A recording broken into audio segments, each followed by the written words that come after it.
I think to begin with, the idea is to allow the children to know Christ and to know God and to know his love for them.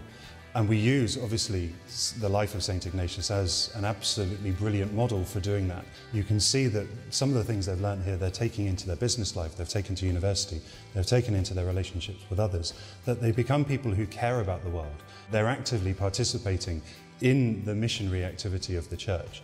They're taking part in welfare activities. They're looking at making sure that the world becomes a better place in a more solid and concrete way, not just in theory. Tony Sheen works for CAFOD, the Catholic Aid Charity, though he's not always been in the charitable sector. After leaving St. Ignatius College in Enfield, he headed for the city.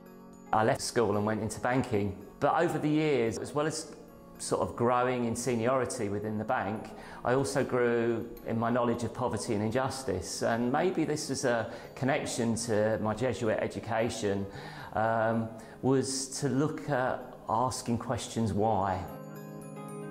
And in 2005, around the time of Make Poverty History, when there was a big campaign for cancellation of debt, I decided that my time in the city was going to come to an end, and applied to work for CAFOD as role of diocese manager, and was successful. That'll be another one now. When I was in the bank, I was selling systems and packages that were for the bank.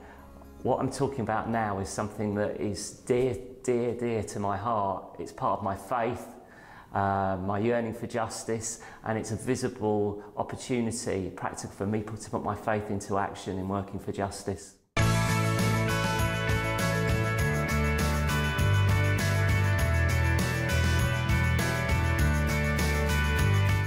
Tony's school, St. Ignatius Enfield, is in North London. It provides a Jesuit education for boys aged 11 to 18. It can boast the Beatles producer George Martin and Alfred Hitchcock as former pupils. We're heading down the corridor here to the art exhibition, which is on today, and their parents are coming in this evening to see the fruit of their labours.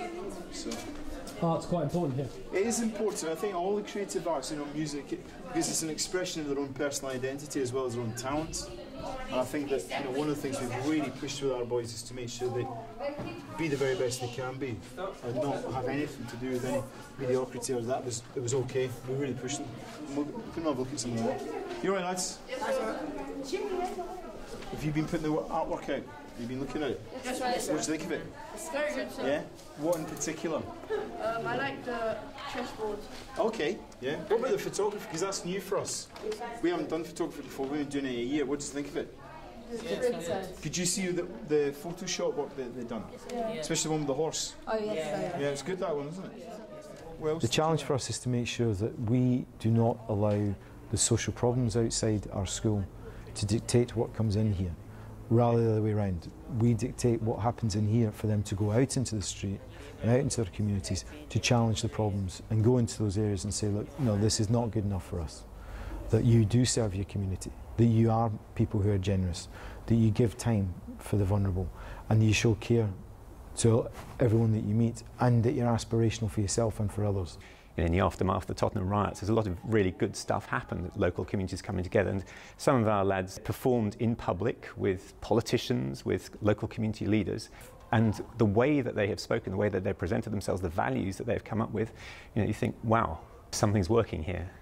And when they say men for others, when they use those Jesuit slogans, men for others, and looking after one another, cura personalis, they actually mean it. That, I think, is pretty impressive.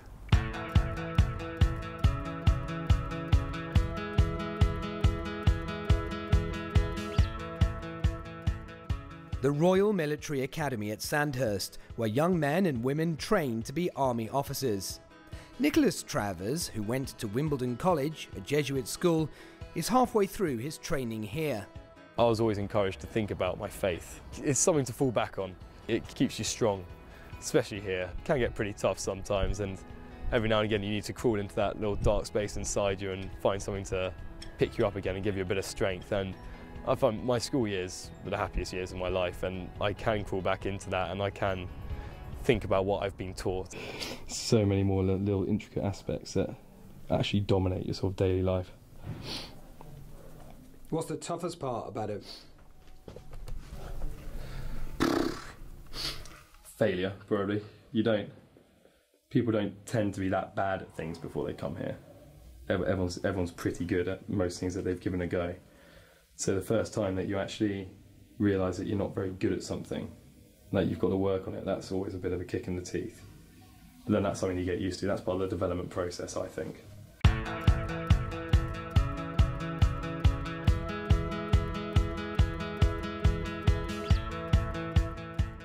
It's better to have a strong Christian ethos within the army than it is not to have that. So I think being Catholic and being in the army actually strengthens the army in that respect. And so everyone has to understand what it is they're doing.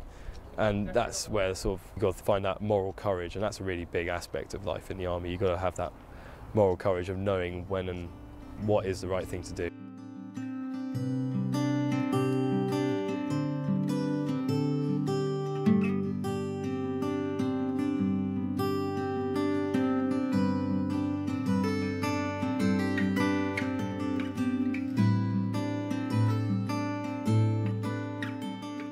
We are sleeping out in these conditions and getting a very different experience to what we'd normally have, which is similar to an experience that a homeless person would have. We got to see a real homeless person. He expressed how he felt, and it's pretty touching stuff. Oh, I'm definitely not prejudge homeless people, because you don't know what they've been through at all.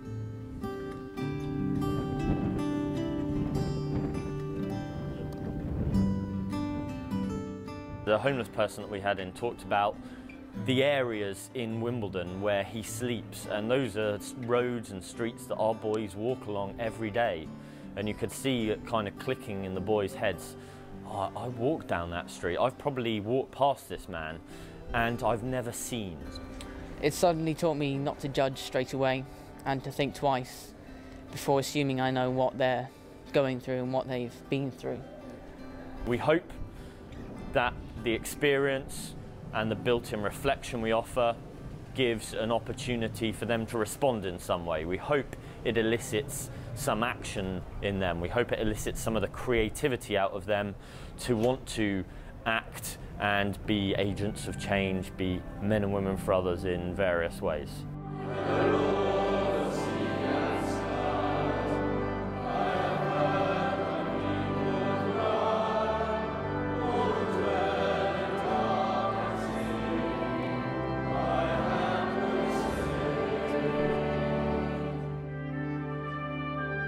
There is that real, lived out, talked about Catholic faith that's alive in the college, and the boys know it as part of their day-to-day life. It's not added on, it's fundamental to what goes on in the college. I think one of the problems with education in this country at the moment is that we don't really know what it's for. It gets instrumentalised, grades, results, league tables. But we've got to ask the question of, well, what are we educating people for? What do we want people to do with this education? And I think combined with that is that we don't really have a clear vision collectively as a society of what it means to be a good human being.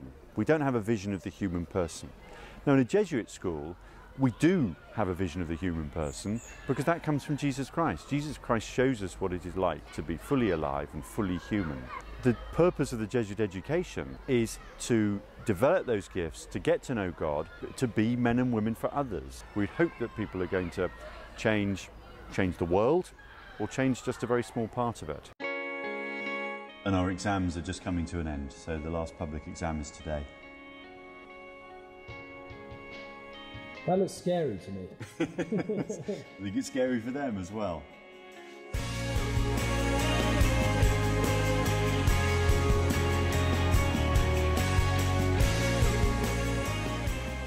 For me, the acid test of Jesuit education will be in 10 years' time or in 20 years' time.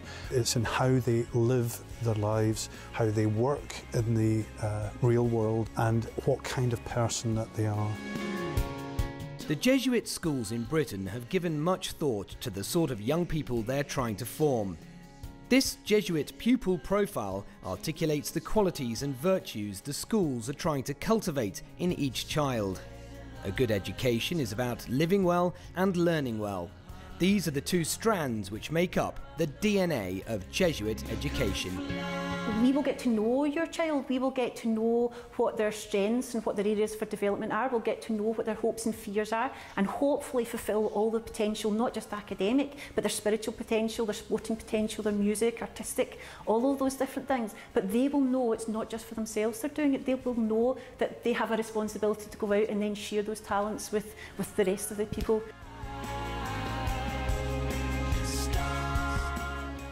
The Jesuit schools in the UK form part of a wider network of Jesuit education worldwide, and each school has close ties and exchange programs working with sister schools in developing countries. The opportunities to develop men of conscience and compassion who care about other people, welcoming those people from Zimbabwe, wanting to learn about what life is like for them. Because once you have that starting point, you've got children who don't just tomorrow want to raise money, but they want to raise money going into the future, and they want to live parts of their life, if not their whole life, in service of those people. Jesuit schools today are part of a tradition that stretches back 450 years and reaches out across the globe. St. Ignatius wrote that the aim of a Jesuit school was to live and learn for the greater glory of God and for the common good. This is the spirit of Jesuit education that still inspires today.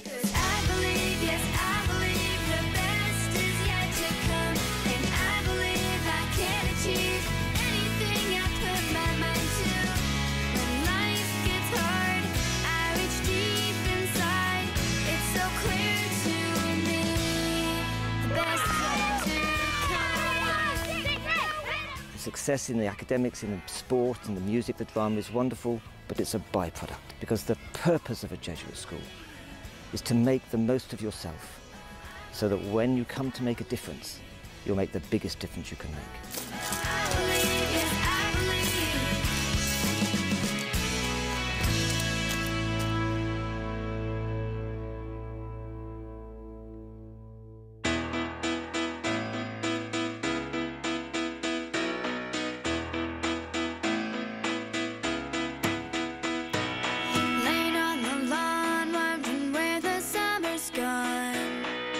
Marshmallow clouds keep drifting by.